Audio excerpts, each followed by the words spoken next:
Yes, they did mention that I was suspended on accounts of gross misconduct. But can they please provide exactly what the gross misconduct is that amounts for 6 months suspension the day after I submitted a petition? I was suspended because of that petition, not because of any gross misconduct. Let's talk about the gross misconducts that have happened in the Nigerian chambers. I was only told to move, and I refused to move my seat because I deserve to be notified. I deserve to be given a chance to explain why I should retain my seat. But you see, I have seen in that chambers where men fight, where senators throw items at each other, curse each other, shout at each other, but they were not suspended. Why? Because they are men? There's this culture of silence, harassment, and fear, intimidation that is intertwined with our culture, whereby a woman is supposed to sit pretty, to be seen only and not heard. Hello, my people. A lot of people don't they call Natasha, say some persons, even people wey dey support am previously, don't they turn back on their words, say Natasha don't they go too far. Say Natasha don't they go too far.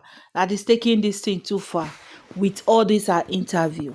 I have a question for you guys. What do you expect her to do? When I say they disgrace Nigeria, what do you expect her to do? Yeah. Do you expect her to get justice in this country? They say in the first place, why will she go to UN without following the due procedure? Let's tell ourselves the truth. I will say Natasha say make he follow the due process, make dem give am the approval wey she needs to go to UN. This Nigerian government go gree give her that approval wey she seek for. Make we no lie to ourselves. Una wey follow dey accuse her, why will she go to UN? She's disgracing the country, she's embarrassing the country, she's this, she's that.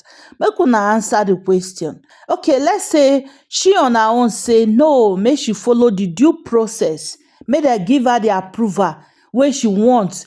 Go UN, go tell them say Senator Akpabio do this, and the Senate refuse to investigate. Will they give her the approval she needs? Make we no dey deceive ourselves, Nigerians. No dey deceive yourself, abeg. The due procedure don dey work out for this country. So my people, I don't have much to say, but all I know be say due procedure no dey work for this country. Let's assume, according to them, say Natasha bring disgrace and shame to this country. What about them? What about them? The one be say the Senate, the body that is supposed to be responsible in making law for the country. Now them be the one will be say they go against the constitution of the country. They are the one that's supposed to be upholding to make sure say our Nigerian constitution, nobody go against them. They are the one going against the constitution. So which one was pass? Make una watch as the poor lady dey waka up and down from studio to studio outside Nigeria. They cry, they lament because she wants her voice to be heard. Already Nigeria, they don't already kill her voice. Very soon as they see and so they go take over her seat. Yahaya Bello is set, warming up already to take over Natasha's seat. And it go happen. Make we watch am. It go happen. Not be say wada. It go happen. Is going to happen because some members in the Senate already don't they talk say nah waiting they happen for Natasha case now be say God won't vindicate Yahaya Bello. Can you guys imagine? Now Karim and I they talk this one. Say God use this Natasha case to vindicate Yahaya Bello. These people them, I don't know, when they speak, they talk to Nigerians, they think they are talking to fools. And I don't blame them. Where we say some Nigerians go, they let them know, say they hype them, they clap for them. No wonder Senator Natasha talk say make them go do drug tests for all the senators. Yes, so in case I never know. So now Senator Natasha's response to Senator Karima when he made that statement. And really, when I saw that news for Sahara Reporters, a lot of comment, Nigerians, they call, say all the Senate members then, and the House of Representatives, say they need to do drug tests for them. So guys, I don't know, I want to really hear your thoughts concerning this. Please watch the video and don't forget to subscribe, like, and share our videos. Also drop your comment with us in the comment section. Thanks and bye. I made an allegation of sexual harassment against the President of Nigerian Senate, Senator Sen Akpabio, on the 5th day of March 2025, and the very next day I was suspended for 6 months. I believe my suspension was illegal, it's unjust, and it's just a way of silencing me.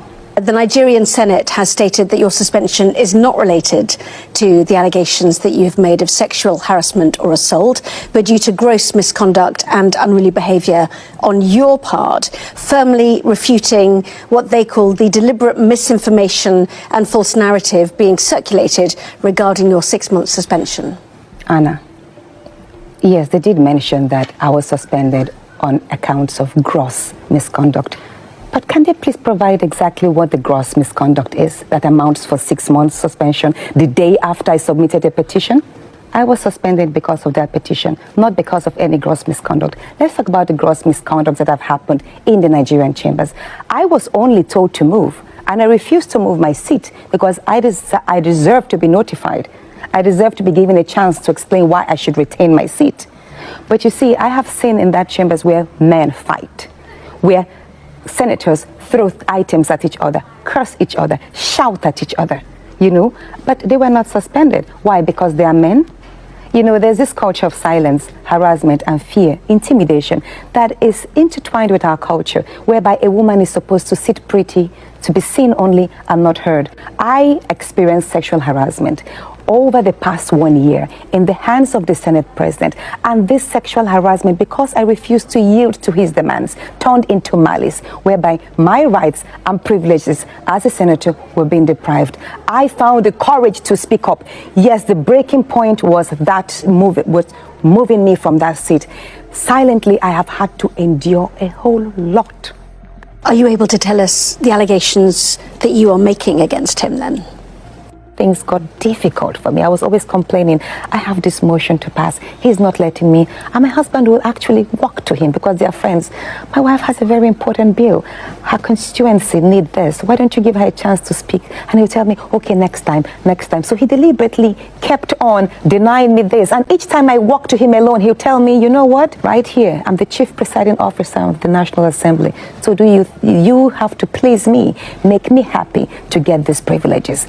And that happened several times, and because I refused, it developed into malice. He obviously denies the allegations. You've been speaking out very publicly about this, which presumably alludes to the one-sided part of this debate. Was it wrong for you to broadcast this on television, do you think, to make the allegations that way?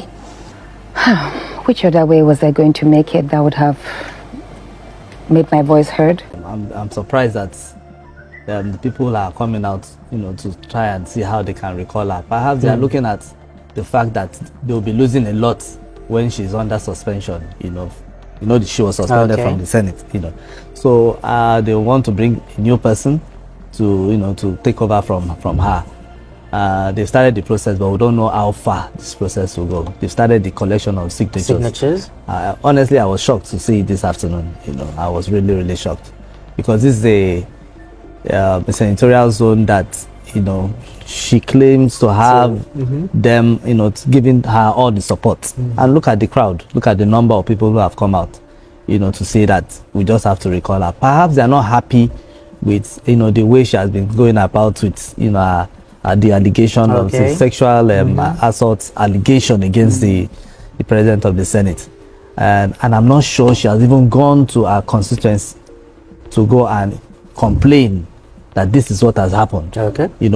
For them to have come out, it means that she has not really reached out to them, for them to stop this recall process. It shows that, it kind of shows that the people, they're not happy with her. But Adeola, talk to me. Your thoughts on this, and also feel free to also chime on the process of recalling a senator. Well, I think the recall is definitely a fallout of what is going on, at the National Assembly between her and certain vested political interest. And I believe is part of the plot to ensure that the senator, is brought down on her knees. So I believe the recall is politically motivated. And when a recall is politically motivated, it means that there are third parties that are involved, not possibly initiated by the voters themselves. So there are 3 stages that they need to pass through. First, there will be a petition. Then to INEC, and then they have to verify the people that are signing that petition, whether they are genuine voters, people who voted for her. And it also has to reflect in the 5 local governments, that covers her political jurisdiction, senatorial district. So I believe it's a political move, to continue the fight against her, because she's adamant, she's insisting that she's going to fight her cause. So if people, when you understand the process, what goes on in our country, if people can take money to vote for candidates, what will take them money to, what will stop them from taking money to insist on recalling a... Okay. All right, we have BKO joining us via Zoom. BKO, so good to have you join us. BKO, your thoughts on this? The people lining up, with their signatures, large crowd of the constituents, adding their signature to the recall of Senator Natasha Akpabio. Your thoughts on this? Yes, I'm not surprised because in the last few weeks we've seen a lot of women coming out to condemn Senator Natasha's conduct, and I believe what was told to these people who have come out in good numbers is that, look, the 6-month suspension could even be extended, which means that that constituency will not be represented in the Senate for so long because of the conduct of an individual. And if people stood up to try and have her recalled, I cannot blame them, because she has also not shown any kind of remorse, yet she has also not provided evidence of sexual harassment. I watched an interview with BBC where she said the Senate president squeezed her hand, where they were talking. I mean, if you want to prove sexual harassment, you have to do much more than that. And I've said before that toasting a woman does not amount to sexual harassment. It's not an unusual thing for a man to toast a woman, So she has to bring her evidence. We've been waiting. She has to go to court. She should forget about the Senate. She's not likely to get justice in the Senate. But if she has concrete evidence, as she claimed, then she should go to court and present the evidence. At the rate they are going, I don't know if they can successfully recall her, because if we go by history, the call moves have always failed. But maybe it will happen this first time. The call moves have always failed, but maybe this time around it will happen. No one can tell. All right then.